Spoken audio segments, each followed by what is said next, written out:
Good evening, everyone. Nate, you ready back there? All set.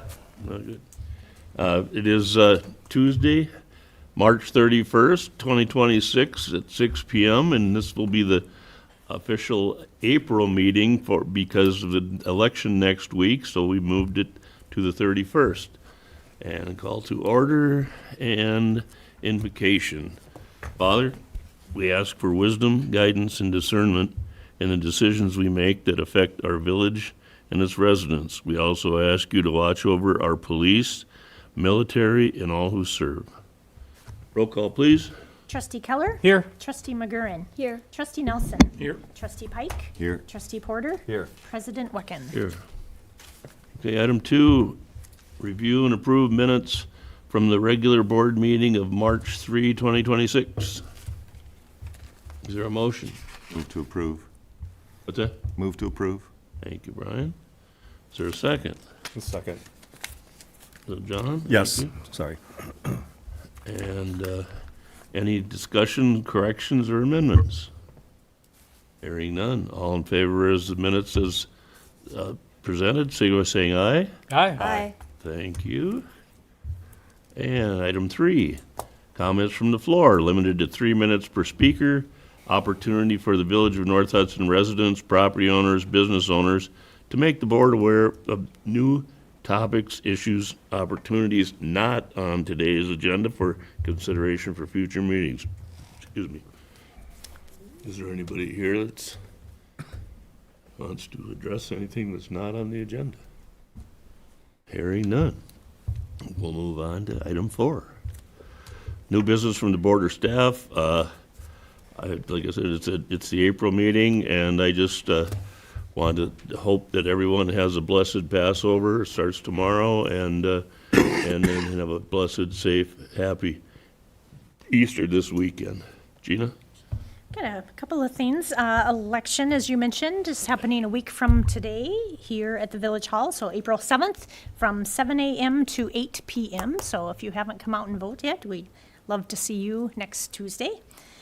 We did a public test of the equipment today. Everything turned out great, so we actually ended up testing something we didn't even know we needed to test, which was if you use an old cardstock for your express vote ballot, it doesn't work. So that test was successful. So that public test took place, and we're all ready to go for next week.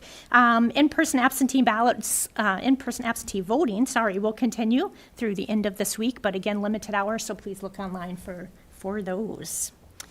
Your hours for that are? The hours are 9 to 2 Monday through Thursday, 3 to 5 Thursday, and 3 to 5 Friday. Thank you. You're welcome. I'm trying to tell people it's Yeah. on the website, but I mean, just so that if they don't go on the website. And our website was having issues this week that have now been corrected, so there was some old information on there, which was also confusing people, so listvote.wi.gov. Thank you. All right, so pickleball nets are up, and the courts are open. So for all you pickleball fans, we are ready to go. When you're there, check out at Summers Landing. We have a paddle and ball holder at the pavilion. So last year we had some extra paddles and balls that were donated, and we had them in a little plastic bag, and it kind of got ruined. And so the Public Works guys, Mike in particular, built a pretty amazing looking paddle and ball holder, so check that out. While he was working on it, he also put together a free library for Summers Landing.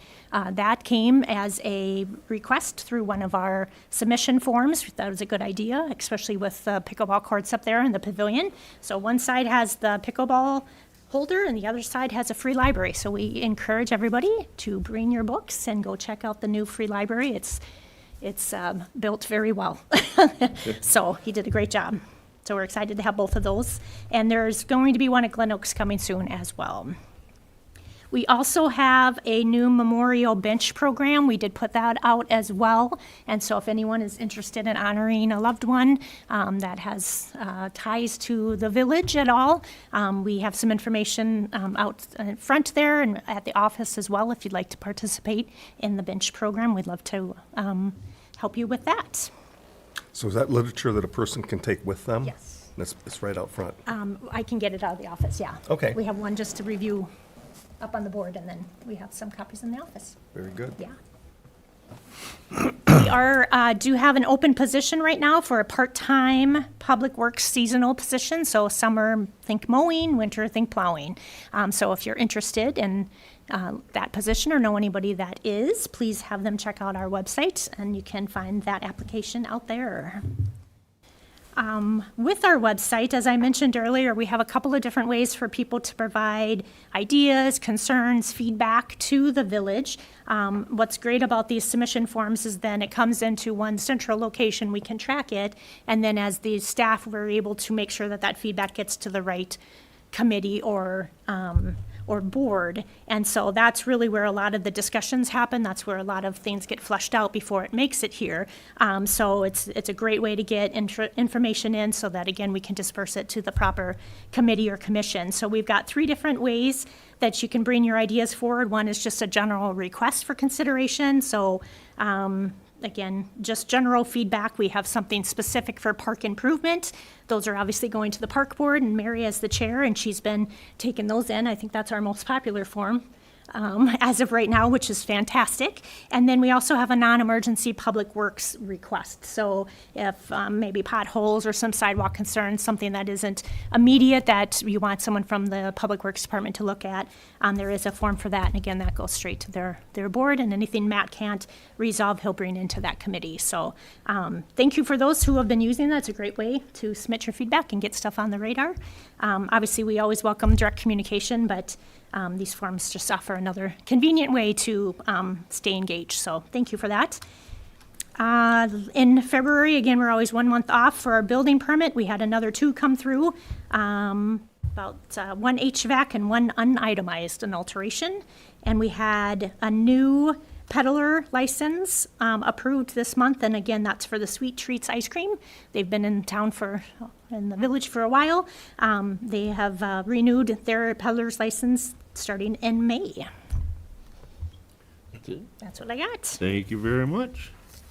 Okay, item 5 is amended Class Parent B/Class B liquor license for extended premises, Malibu Inn Spring Motorcycle Run, April 11th, 2026. Discussion and possible action. Is there a motion?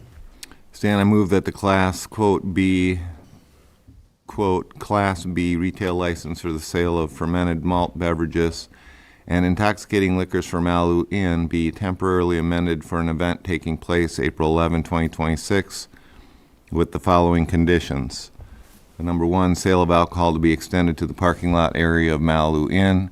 Number 2, possession of open containers of alcohol outside of the establishment shall remain within Malibu Inn parking lot and blocked off street area for the event, which is Wisconsin Street North from 3rd Street North to 6th Street North. Number 3, use of outside area only with specific permission of village board for each particular date and event. The Saturday, April 11, 2026 event to be held from 10 a.m. to 2 p.m. Number 4, 3 North Hudson police officers and up to 3 St. Croix County deputies to be on duty during the hours of the event at the owner's expense to be billed to the owner by the village. Number 5, owner to provide adequate satellite restroom facilities. Number 6, Wisconsin Street North from 6th Street North to 3rd Street North to be closed to through traffic from 10 a.m. to 2 p.m. with an open corridor for emergency vehicles maintained. Surrounding neighbors to be notified in advance by the village. Actual times of the detour route are at the discretion of the commanding North Hudson Police Department officer on the scene. Number 7, payment for village services must be paid within 30 days after the event. Number 8, event maps must be provided to the police department by 4:30 p.m. on Wednesday, April 8, 2026. Number 9, alternate date for the event to be Saturday, April 25th, if the conditions do not allow for the event to take place on Saturday, April 11, 2026. I'll second. Thanks, Brian. You betcha. Yeah. Dusty, thanks, Brian. Any comments or questions, or I don't know how many years we've been doing this, a lot, so, and I don't think the chief has had any real issues with the group down there and stuff like that, so. If no one else has any more comments, I'll say all in favor of the amended Class B liquor license for the Malibu Inn for the spring motorcycle run, signify by saying aye. Aye. Opposed? Thank you. Passes unanimous. Plan Commission recommendations, Chair update. Chair is here. Good evening. Holy Good cow. trustees, President Wecken, good evening. We had one item on our agenda, and that was a conditional use permit for Steve McFarland, doing business as a end-of-the-road garage. He was looking to put a fence around his property down in the storage area down there, the new company he started last year and into this year. We had good discussions about the overall layout of where the fence would be. A couple of key things, of course, we wanted conditions that we talked about. Number one, meeting the normal ordinances that we have as far as the height of the fence and the lot line and so forth and so on. One of the things we talked about also is that path that goes from Cherry Circle to Galahad. We want the village to kind of take a look at that, see where that property is, ends and begins for that. It's used a lot, that little path. So we just want to make sure how close that fence is going to come to that path and who owns what and where and there. We had one resident submit a request about adding additional bushes or trees for blockage, but we felt there's already enough on the Cherry Circle side behind that resident. There's a lot of brush and bushes or whatever you want to call it that's blocking that fence. And then on Galahad, we have that already buckthorn there, and that's along the road. That's going to definitely keep on growing. The key is, of course, fire hydrants. There's one on Galahad that there's access that they need, and of course there's one on the toward the Cherry Circle side, access for our public safety to get there, and he talked about that. And then I know the village has access, needs access into that park, or that area, if you want to call it, and I think that's one of the conditions we talked about. But in general, we voted yes, and I think, Paul, if you want to add anything else to it, I mean. I guess the only thing I'd add is that, I know it doesn't show on the handout everybody got, but there is going to be emergency access gates on the north end there to provide access to that building. And, there'll be 24-hour emergency access available for utilities, for EMS, fire, police. They're going to coordinate with access to that gate. And one of the conditions that was suggested was a written agreement with all the property owners, including the village, to maintain that access and maintain the gate, and who's going to maintain the fence.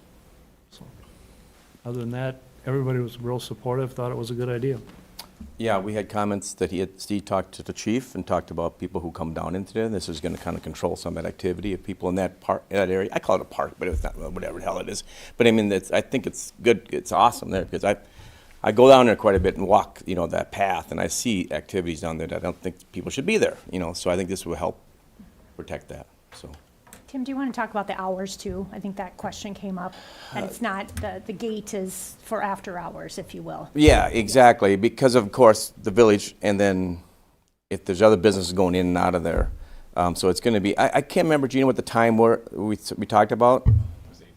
Was it 8 to 5? 8 a.m., 8 p.m. to 5? No, it'll be open 8 8, yeah, there you go, 8 to 5. Thank you, 5 p.m. till 8 in the morning, the next morning, so. But the key, like Paul said, is the access, because there are, the hydrants are definitely a key point there. Yeah, I mean, it's a positive thing, I think, and that path, we feel there's no bushes or any trees there now, so why add more? I mean, I think it's fine the way it is now. It's just the fact is this fence is going to be there, so. Okay, I'll stick around if you have. I think it's on your agenda item. Well, the next item is the conditional use permit, so I'll need a motion.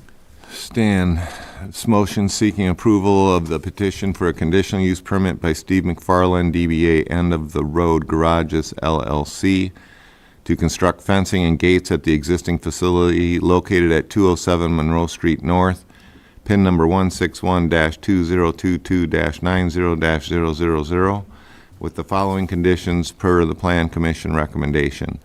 Number 1, written agreement between all property owners regarding fence, access, maintenance, etc. Number 2, feedback from police, fire, EMS as to access and design of the fence opening. Number 3, 24 access provided to the Village of North Hudson, police, fire, EMS, and utility providers. Number 4, written agreement with the Village of North Hudson to maintain access to village properties located alongside and within the proposed fence and gate, which is PIN 1612047-90-100 and PIN 161-2047-80-000. Thank you, Brian. Is there a second? I'll second. Thanks, John. Discussion? So with all these conditions, they haven't all been met, right? Not yet. So No. who tracks whether they've been met before they proceed? Well, Tony and myself, Yep. the building inspector. Okay, Yep. okay.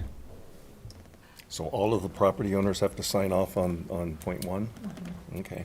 Yep, the ones that are, so it'd be on the map that's connected, it'd be Steve, the applicant, owns 207, 215. So it'd be between him and then the owner of 220 and 230 are the same owner, and then 235. So those 3 owners and those 6 buildings, if you will, would all be included in the agreement. And they've all given the verbal agreement. I did go down with Tony and we did walk it. We also actually requested that they add the gate that's listed, or the fence that's listed in section 2 behind building 4, because they're starting to use that open area as some outdoor storage. And per our ordinances, they need a fence there and they don't have one today. So we asked for them to include that section 2 fence and he happily did. So that was at our request, and everything else looked good from both Tony and my perspective. Out of curiosity, what kind of fence is it? I mean, is it chain link? Is it wood? yeah, Is it's it- just a normal chain link fence. Okay. Yep. Just Kind of like like what, what's already down there in the, Basically. okay. He had talked about moving it in front of the dance studio at one time, but then he thought about the traffic and he said, there's no way, so they're putting it. So how are they gonna get access to the fire hydrants? They're gonna have a key access, have on their phone, it'll Yeah. be a remote, yep. And they're gonna have the access to it. just Okay, like but if those- Badger State. I mean, if the hydrants are outside the fence, or are they inside the fence? Some might be inside, I believe. I think they're outside, but there's gonna be a gate. Yeah. So But it's they'll, gonna be, it's close, let's put, the one down in Galahad's gonna be close. Yeah. He's got cement barriers down there right now, and it's right up to the fire hydrants. And now, if that fence is gonna be right there, so it's gonna be, but Paul's right, I mean, they have to go in, bring water inside the park. They're gonna need the gates open. so, and I'm assuming our vote tonight says the village is okay, that's from our part? Yep. We approved on the planning commission. Obviously meeting the conditions that you listed there. Okay. Mary, you look like you got a question. No, I'm just trying to picture it all. Okay. It's a Yeah. pretty Yeah, large fence. There's a lot to I grasp. drove down there with this in hand and I couldn't figure it out. It's an interesting area. So it's just mainly to keep the riffraff out of there? Is that what they're trying to do, or? True, but I don't even know if it's I don't know if riffraff I or use it, just I the don't know if I use opportunity that of term, walking down there. Steve, but I mean, it's needed. Yeah. It's expensive for a property while. down there after he's done his work Yep. in If those you walk it garages. too, it's incredibly unique. It's just literally a small crossing between the two areas. Like we said, no more Dugatti pictures for prom, because that's where a lot of people would take pictures at that one sign. Yeah. That he never got permission to put on. I know. Okay, any further discussion or questions? Hearing none, and that's, I think with the conditional use and stuff, Brian? Yes. Yes. Sir? Yes. Yes, Yes. Yes. thank you, unanimous, passes for Thank you, Tim. Thanks, Tim. conditional use Thanks, for Tim. the McFarland property. Okay, item 7, Personnel and Finance Committee recommendations, claims approval requested. Stan, can I move to approve the March 2026 non-recurring claims of $32,315.85? Thank you, Kirk. Is there a second? Second. Thanks, Dusty. Comments, questions? Anything out of the ordinary? Oh, we have two larger expenses this month. One is actually an invoice that we received for 2025 that's being paid out, and that is for our road salt, and it's for $19,000. That's that minimum amount of salt we have to buy every year. And then we did also have some maintenance that was needed to be done to the Mack snowplow after the season, and that was the $5,000, so pretty unfortunate maintenance on that, but needs to be done. And so that's, those were the two large expenses for this month. The audit also begins here. We've given Clifton Larson everything that they've requested so far, and we'll continue to do that through the remainder of the month. Again, with the audit results usually coming in that late September, early October timeframe. So we just reported last year's, and we've already started this year's. Any other comments or questions? Hearing none. Mary? Yes. Dusty? Yes. Yes. Yes. Yes. Yes. Unanimous, approved, thank you. And item 8, Public Works Committee recommendations, Chair update, Brian. Stan, we did meet, and we are bringing forward this motion seeking approval of the installation of a new sidewalk along the north side of Monroe Street North as part of the Monroe Street North Improvement Project, and authorizing the project to proceed in accordance with the approved plans and specifications as recommended by the Public Works Committee. Thank you, Brian. Is there a second? Second. Thanks, Dusty. Comments or questions? So we had a public hearing, or not a public hearing, a public meeting, informational meeting, I think that's what you called it, right? Yeah. Yep. And we had a large group of people come in. This thing started a long time ago. We put in for these funds from the government. It's a DOT-funded project, and we put that in a long time ago. We finally got an okay. It included a sidewalk. So the general consensus in the meetings that we had was put it on the north side. The first time we brought it up, our engineer brought it up to us with it being on the south side, which was a comment from the DOT that there is a little slight jog in the road as you go Monroe, right by the school, and they were recommending the possibility of considering the south side to straighten out that little jog. You can't hardly see that jog, really, when you drive through there. And the overwhelming support in the comments that we were receiving and that he was receiving was for the north side. And if you want to see a picture of it, I asked him to put it up on the laptop. Anybody want to see it? Yes. Yeah. Okay. Also, when Brian says too that we put it in the DOT, you gotta remember, we have a long list of the roads. So it's not like they randomly picked this road. It was a road that was kind of due next to be fixed. It was on our 5-year capital improvement plan. Correct. And it was the next up based Yeah, on the so- PACER rating. So we really don't pick it. We write out the list of what roads are bad, and then from there we fix them. So it's not just a random, hey, let's do this road. We have a 5-year plan of what this looks like. And the state has to see our PACER ratings, right, when we do this? So our PACER ratings, is it every year or every 2? Every 2 years. Every 2 years, he and our engineer and our public works director goes and evaluates our streets, and they assign what's called a PACER rating to them. I never understood what PACER meant. Anyway. Pavement. And so we have to submit that to the state every 2 years. So when the DOT sees a request coming from us, they pretty much know why we're asking for that money. So yeah, so basically what Brian has indicated, this is something that the Public Works has been looking at since last September is kind of when everything came up. And so we, been looking at 2 different options, and the sidewalk that's highlighted in orange. So option 1, obviously, this is the one with the south side. We have a sidewalk on the east side of Lemon Street, and we have one on the east side of Helen. So you've always thought that this would be a nice connection point between those 2 existing sidewalks, plus you got the school that sits just to the north side. There's softball fields, a lot of activities that happen in that area. So with this configuration, this is where you'd have the crosswalk on the south side, and then eventually over by Lemon, you'd have to cross them to the north to get into that existing walk. Kevin, can you identify which way is north on your map there? Straight up. Straight up. Yep. So that's, the top one is actually then, South side. That's the south side.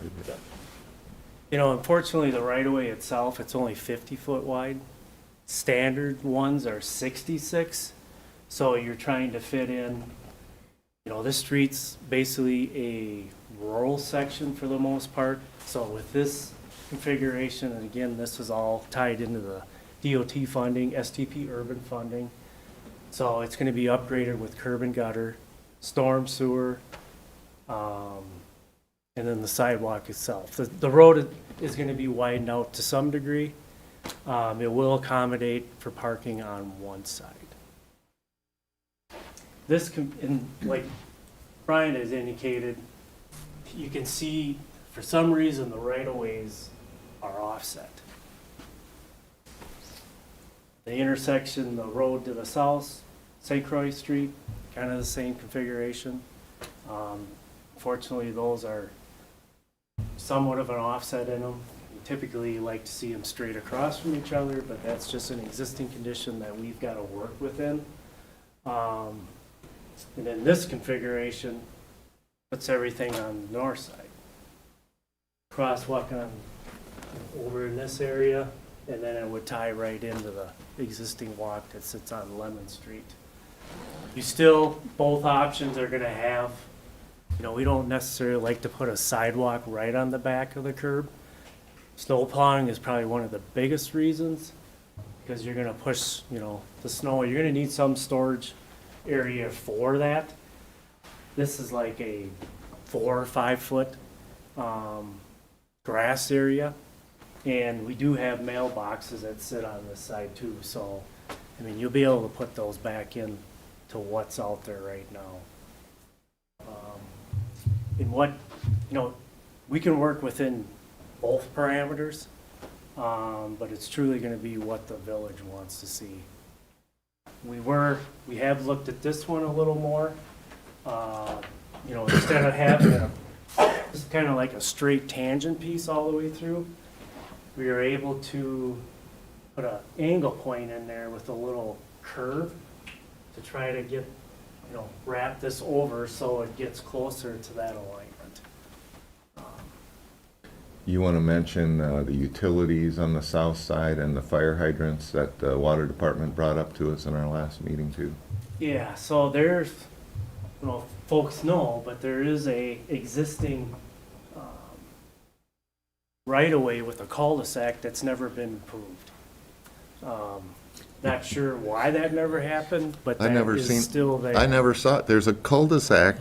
Sure about where it It's after is. the third property. Yeah, it's, I want to say it's Yeah. roughly. Yeah. If you count them out, right after the third property, it basically goes straight down. Yeah. So some, you know, one of the things that we look at is hydrant spacing for fire protection. There's an existing hydrant that sits over on Lemon and one over on Helen. You usually want to see those like 400 to 500 feet. So with what we're planning to do is we would put a hydrant on the south side. And then if it was ever approved at a later date, you could take the hydrant off and you could extend the water main to the south. You know, there are some existing parcels that sit back there. They're owned by people on the, you know, the north side and the south side, so they're somewhat tied to each other, but, you know, there's always gonna be some changes in ownerships. So you could extend a road with utilities if in the future there's ever a need for that. That hydrant again would sit on the south side. And is he was talking about putting one on the north side in the middle too, wasn't he? No, The just school one. side? All right, so what he was talking about is, will the school ever want any water running back to those ball fields? Yep. And we're like, we don't know. Did you get a chance to? We have invited someone from the school district to show up. We tried last month for public safety. They could not show. We have them on the docket for this month coming up. to discuss safety on that side of everything, and also bring up that there is a need for water in the ball fields and stuff like that. So it's another opportunity that has came up to us to help out the school as well, to possibly put, water in that area. Yeah, if they If they need it. basically, he would stub something in, but he needs to know now. Yep. This is Kip.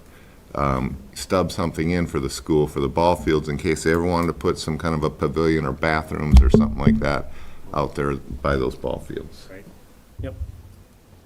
So, But a few more questions. So what is the cost differential between option 1 and option 2? Because I know there's the fire hydrant's gonna have to be moved, I assume, to put in the sidewalk if it was gonna go on the north side. And like, there's trees, there's the fire hydrant, like, what's the cost difference between 1 and 2? You know, either way, there's gonna be some tree impact. Those trees that are out there right now are within right of way. You know, we're widening the road. The road's gonna shift to some degree. You know, either way, that's gonna be, I mean, we're not gonna be able to save the trees per se. Hydrants themselves, you know, this project as a whole is about 1.5 million.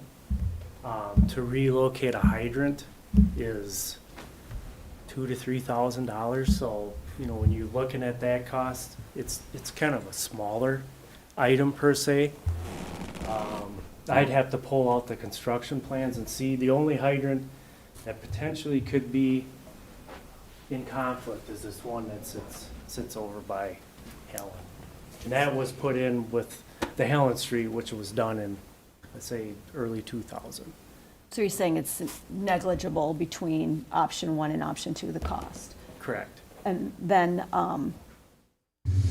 what's our strategy with sidewalks? Like, do we have a strategy that we're following or not following based on option 1 or 2?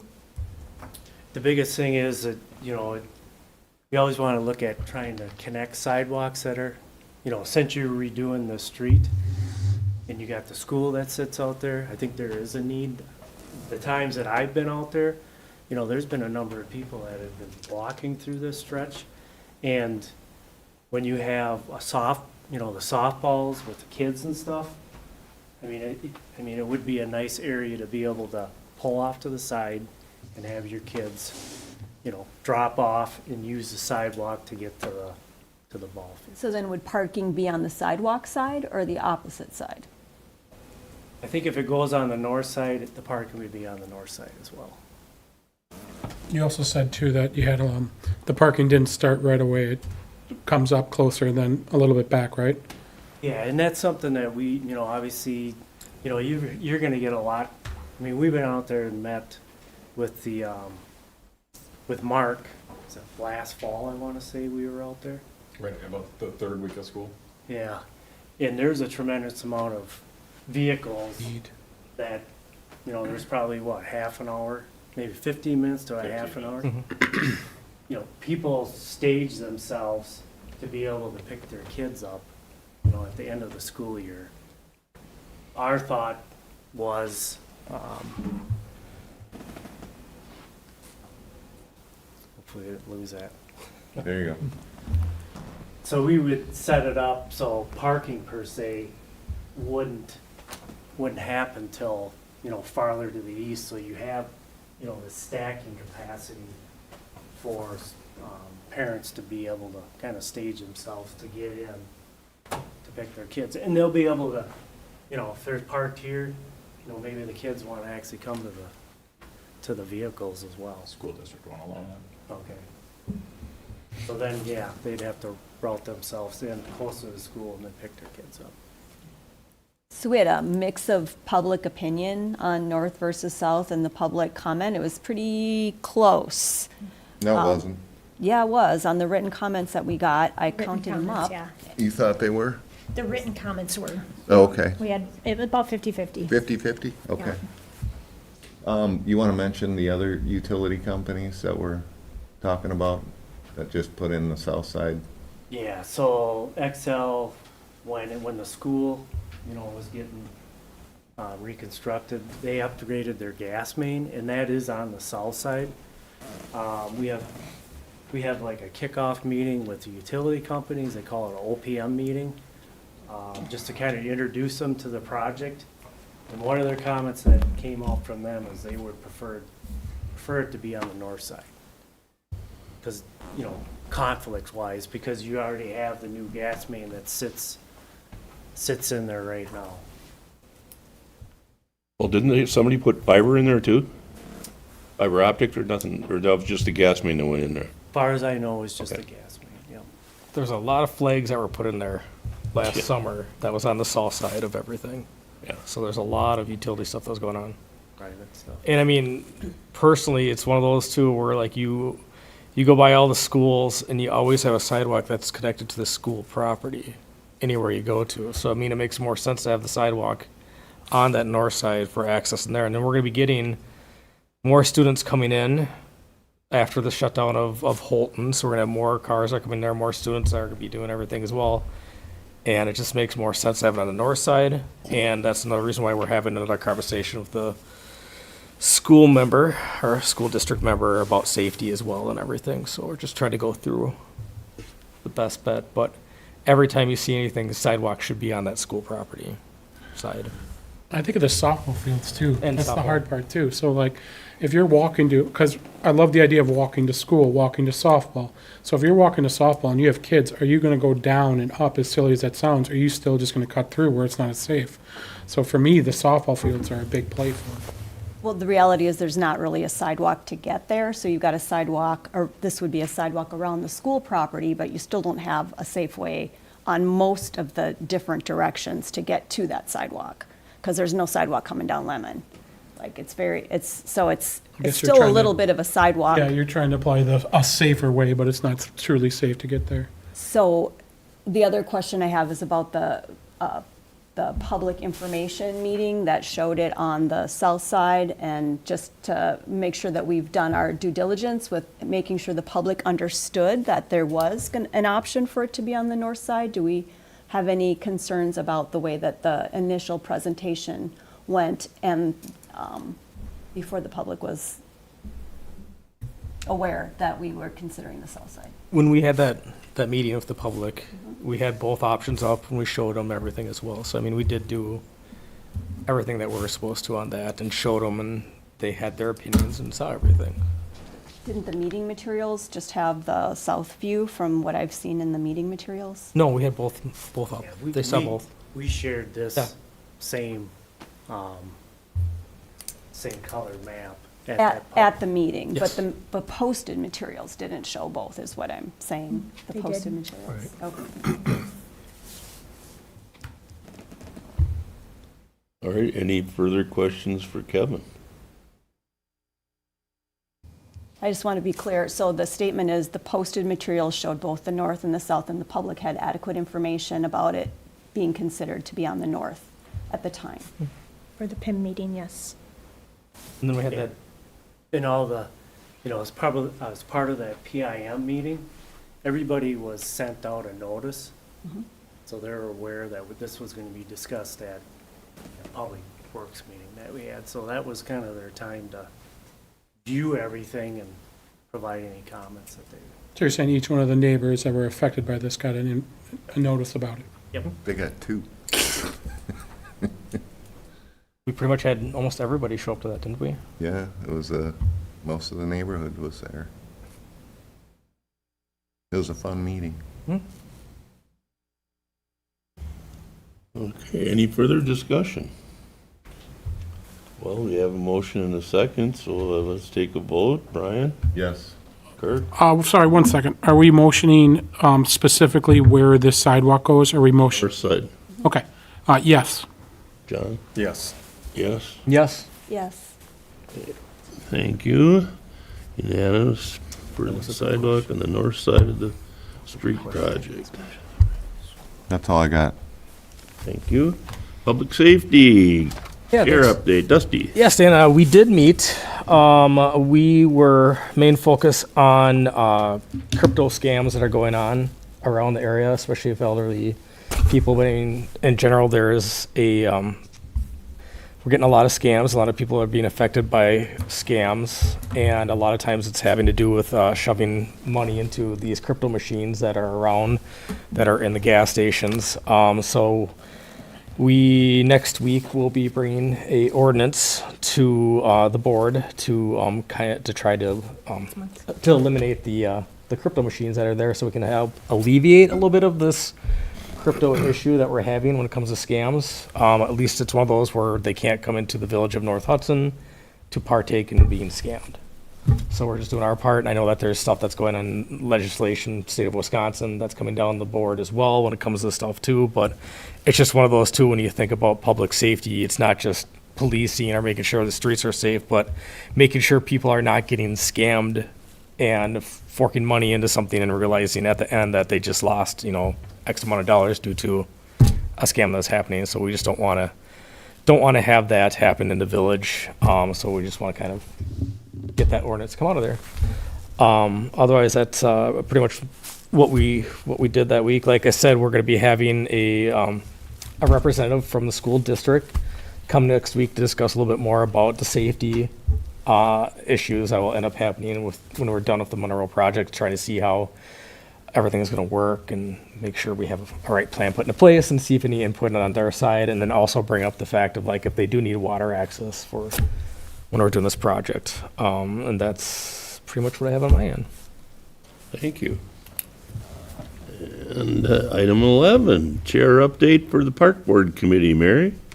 10. Let's, 10. Number 10.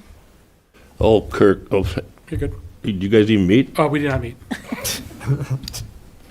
Skip right past her. Well, we haven't had any reports, so I guess I didn't miss that one by too much. Park Board then. Okay, thank you. So we appreciate all the suggestions that have been coming in through the public park suggestion form that Gina referenced early in the meeting. It's really been very helpful to the park board in looking at the plans for Chief Jansen. And also, there's been many other really great suggestions that have come in. So thank you, everyone who's doing that. Keep your ideas coming. We review those at the park board meetings and decide how to respond to them. We have been working on the 5-year outdoor recreation plan, on the vision for the plan. All the park board members have identified the pieces of the vision that they would like to see included, and we'll be trying to finalize that at the next meeting, and then we'll be moving on to the purpose of the 5-year outdoor recreational plan. We hope to be meeting soon with the City of Hudson Park Board to look at their proposed plan as well and to coordinate across plans, including also the St. Croix County plan. We have something to move forward today to the board regarding the installation of the playground equipment for Chief Jansen Park that was approved last year by the park board. There are some hyperlinks in the meeting minutes for everyone. I hope everyone's had a chance to take a look at those. And I have a motion that I can make right now, I think, right? Okay. Yes, you can. So I move that we approve the purchase and installation of the playground equipment for Chief Jansen Park from Gerber Leisure Products that aligns with priorities recommended by the Park Board and that are within the $175,000 budget established by the Village Board. I'll second that. Thank you. Ian Dusty. Any further discussion or questions? So Mary, the pictures that you provided us, that's basically, as far as the rendering goes, that's what it's going to look like. That's the equipment that we're looking at. Some of those pieces of equipment are recommended for swap outs. There was two PDFs, one with a vision or a plan, and the other one was swap outs. And the park board recommended several swap outs from that original plan. So between the two, yes, everything Okay. is included there. We're waiting for the final rendering that includes the ideas that the park board recommended to be swapped in and out for different types of swings. And that was really based on feedback from the community. We got a lot of feedback and reviewed it all. Okay, very good. It's a very nice looking park. The renderings I thought look it really looked nice, great. Yeah, really it's nice. really good. And we would be going with those same colors that are in the rendering, the greens and browns and then a little bit of yellow. Oh, and I know one thing, I drive around the village a lot, and the parks have seen exponential use since it's got nicer weather out and stuff like that. Woodcrest Park is across the street from my place, and I can't believe how many people are using that now. So kudos to the park board. You guys are doing a great job, and we, keep up the good work. Got a tremendous board and a lot of very engaged people in the community that are providing the feedback. So this is probably something that got the most engagement of anything that we've ever done, really. And if you're interested in seeing, there's also a list of different parks in the area, not in the city, but in the area, that you can go and see this type of equipment from Gerber Leisure Products. And some of it is very similar to what you're seeing in the renderings that we have. Okay, anything else? We better have a vote then. Mary? Yes. Yes. Yes? Yes. Yes. Yes. Thank you. That's another unanimous approval. And with that, we get to item 12, which says that we are adjourned at 6:46.